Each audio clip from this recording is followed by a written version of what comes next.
miles below this formation of American flying fortresses, there lies Marienburg in East Prussia.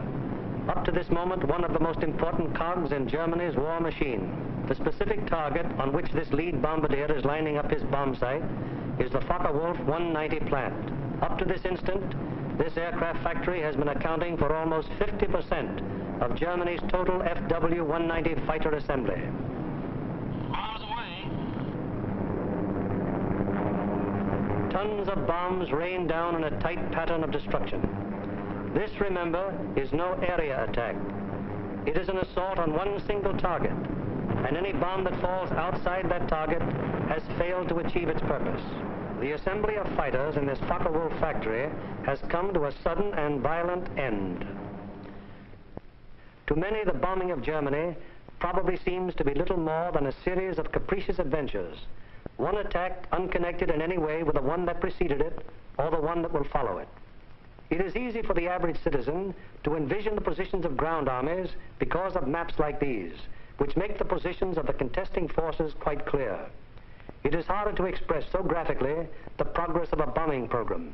Yet there is a real line in this battle of Germany, not a geographical front, but an industrial one. In the British Isles, there are the Allied air forces. On the European continent, we have Regensburg, Marienburg, Bremen, Oschersleben, Warnemünde, and Kassel.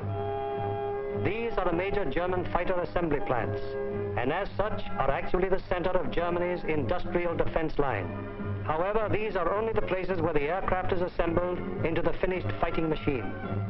Component parts for German fighters are made at Enklen, the Weser-Flugzeugbau works at Bremen, the great Hedderheim propeller works near Frankfurt, the aircraft tire factory at Hanover, the CAM ball bearing plant at Paris, and the ball bearing factories at Schweinfurt.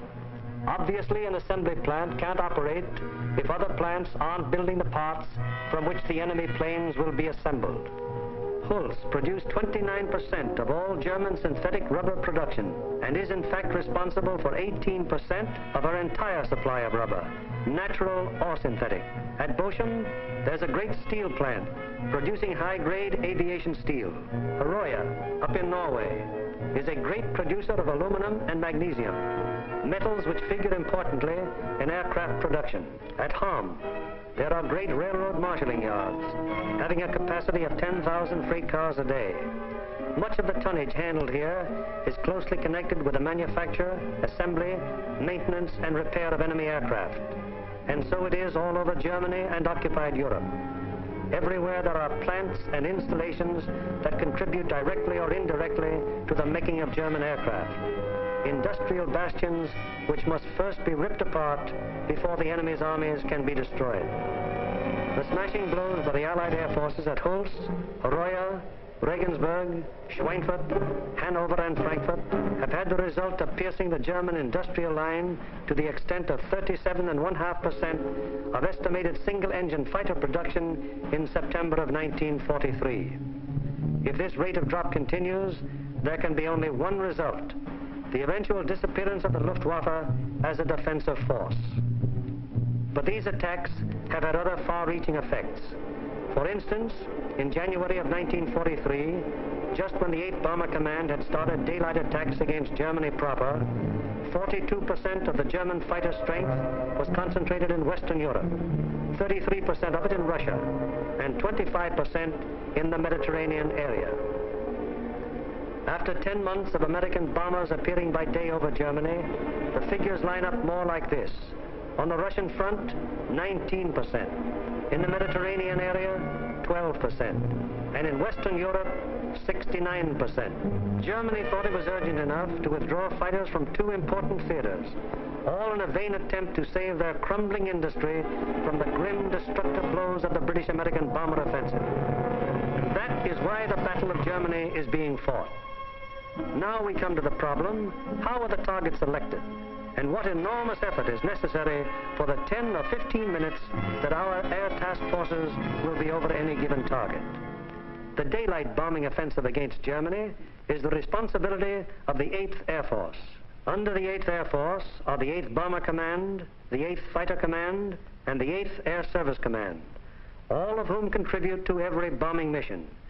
But it is the Bomber Command which is charged with the actual destruction of the selected targets. The Bomber Command, with which this picture is primarily concerned, is divided into 3 divisions. Each division has a number of combat wings. Each combat wing, in turn, has 3 groups. This is the chain of command. Since the operations which we are to follow, there have been some organizational changes, but they are principally changes of nomenclature and have not affected the broad strategical and tactical purposes of the organization. For instance, what is referred to as Bomber Command in this picture is now the 8th Air Force. Weather is the greatest single enemy of the 8th Bomber Command, for here is to be found the most changeable, treacherous weather in the world. To keep the most accurate possible check on weather conditions all over Europe, the RAF has established vast communication and reporting systems. Weather planes such as this Mosquito and our own B-17s are continually in the air in an effort to know in advance what the weather will be over Europe and the United Kingdom. Men like this supply a major portion of the data from which 8 main weather maps of Europe and of the United Kingdom are drawn each day. In addition, there are 4 upper air maps and 8 maps of a miscellaneous classification.